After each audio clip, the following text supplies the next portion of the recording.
Mengenal Zimbabwe. Ya, Zimbabwe adalah salah satu negara yang ada di benua Afrika. Negara ini dulunya bernama Rhodesia. Selama periode 1965 sampai dengan 1979, Rhodesia dikuasai oleh pemerintah kolonial atau pemerintahan minoritas yang didominasi oleh orang kulit putih. Lembaga dari rezim minoritas ini dikenal dengan nama UDI atau Unilateral Declaration of Independence. Memiliki arti deklarasi kemerdekaan sepihak. Kekuasaan itu dimulai pada tahun 1965. Kemudian, 15 tahun setelah itu, atau tepatnya pada bulan April tahun 1980, barulah Zimbabwe meraih kekuasaan mayoritas dan kemerdekaan yang diakui secara internasional. Mulai saat itu, terbentuklah Republik Zimbabwe hingga hari ini. Ibu kota dari negara ini adalah Harare. Zimbabwe memiliki luas wilayah sekitar 390,757 km persegi. Dan pada tahun 2021, populasi di sana mencapai lebih dari 15 juta jiwa. Populasi Zimbabwe secara keseluruhan cukuplah muda, dengan lebih 15% berusia di bawah 15 tahun, dan sepertiga lainnya berusia antara 15 sampai 30 tahun. Dengan komposisi populasi tersebut, terdapat jumlah laki-laki usia kerja yang tidak proporsional. Artinya, negara ini kelebihan penduduk yang tidak produktif, dimulai dari orang tua, perempuan, dan juga anak-anak. Sementara itu, sekitar sepertiga dari total populasi yang ada tinggal dan mencari ekonomi di pusat kota, yang tentunya adalah kota Harare. Zimbabwe masuk ke dalam deretan negara miskin di dunia. Sektor ekonomi menjadi masalah utama di Zimbabwe. Kondisi ekonomi di negara ini sangatlah kacau dan memprihatinkan. Zimbabwe mengalami inflasi yang cukup parah, atau bisa disebut hiperinflasi. Kondisi di mana mata uang yang ada di negara itu menjadi tidak berharga, atau nilainya sangat turun tajam. Dulunya, Zimbabwe dikenal dengan negara yang kaya akan pangan dan juga berlian. Bahkan, negara yang berada di Afrika bagian selatan ini pernah menjadi lumbung pangan di Afrika. Kini kejayaan tersebut tinggallah cerita, sebab telah porak-poranda akibat penerapan manajemen yang salah.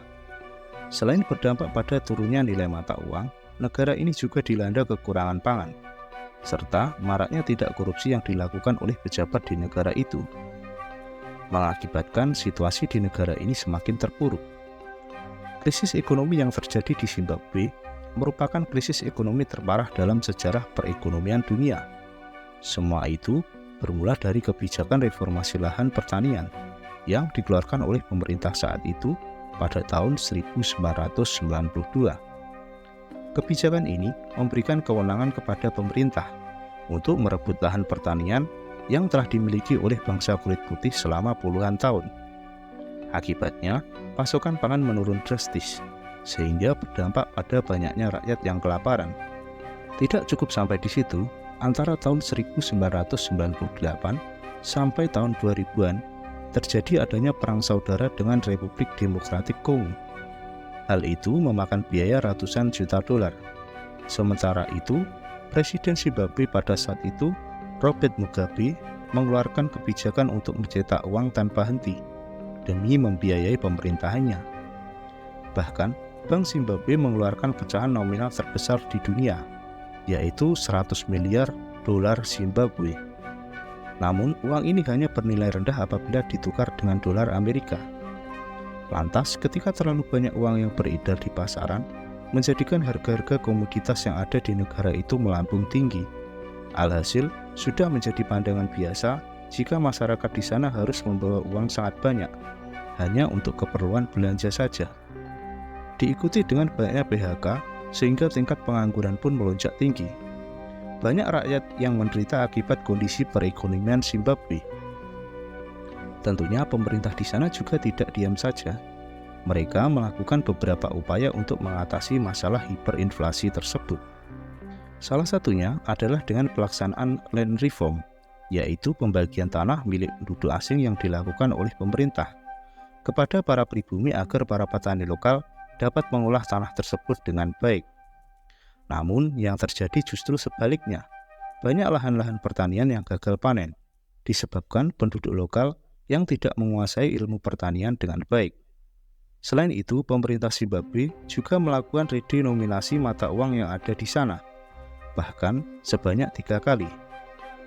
Secara sederhana, redenominasi adalah penyederhanaan mata uang menjadi lebih kecil tanpa mengurangi nilainya, dengan tujuan untuk memperkuat nilai mata uang tersebut. Namun semua upaya yang dilakukan itu tidak berhasil. Redenominasi dilakukan pada tahun 2006, 2008, dan 2009 tidak membuat keuangan di negara itu kunjung membaik. Kebanyakan masyarakat di sana sudah kehilangan kepercayaan terhadap dolar Zimbabwe dan lebih terbiasa menggunakan mata uang asing. Bahkan setelah tahun 2009 tersebut, mata uang Zimbabwe sempat ditinggalkan dan tidak digunakan lagi. Pemerintah di sana membuang mata uang lokal dan mengadopsi dolar Amerika Serikat serta rand Afrika Selatan sebagai alat pembayaran yang sah. Perekonomian Zimbabwe kolaps. Bahkan negara ini terancam bangkrut jika tidak ada bantuan dari negara lain. Sementara itu, beban utang negara terus meningkat. Robert Mugabe selaku pemimpin negara waktu itu tak mampu mengendalikan ekonomi. Bahkan kebijakan-kebijakan yang dikeluarkan sebagai solusi justru semakin memperparah krisis ekonomi di negara itu. Akhirnya, pemimpin militer di negara itu melakukan kudeta dan mengambil alih kekuasaan dan menetapkan sang presiden sebagai tahanan rumah. Setelah era itu, kondisi di negara Zimbabwe juga tidak mengalami perubahan yang signifikan. Saat ini, Zimbabwe masih terus menghadapi masalah inflasi. Menurut The World Bank, tingkat utang di Zimbabwe diperkirakan telah mencapai 76% dari PDB-nya tahun 2022. Kondisi ini tentunya memberi batasan bagi Zimbabwe dalam pembiayaan lunak guna meningkatkan investasi produktif. Kemudian, menurut beberapa sumber, per Desember 2022, nilai tukar 1 dolar Zimbabwe sama dengan 43,23 rupiah Indonesia. Artinya, nilai itu sangatlah kecil. Masyarakat di sana harus berjuang cukup berat untuk memenuhi kebutuhan hidup setiap harinya. Yang jelas, keruntuhan ekonomi dari negara Zimbabwe dapat dijadikan pelajaran bagi negara-negara lain agar tidak mengalami nasib yang sama. Dan itulah ulasan seputar negara Zimbabwe, negara yang mengalami kejatuhan ekonomi sehingga membuat rakyatnya sengsara. Semoga video ini bermanfaat dan menambah wawasan kita bersama. Jangan lupa subscribe channel Overview. Terima kasih dan sampai jumpa di video selanjutnya.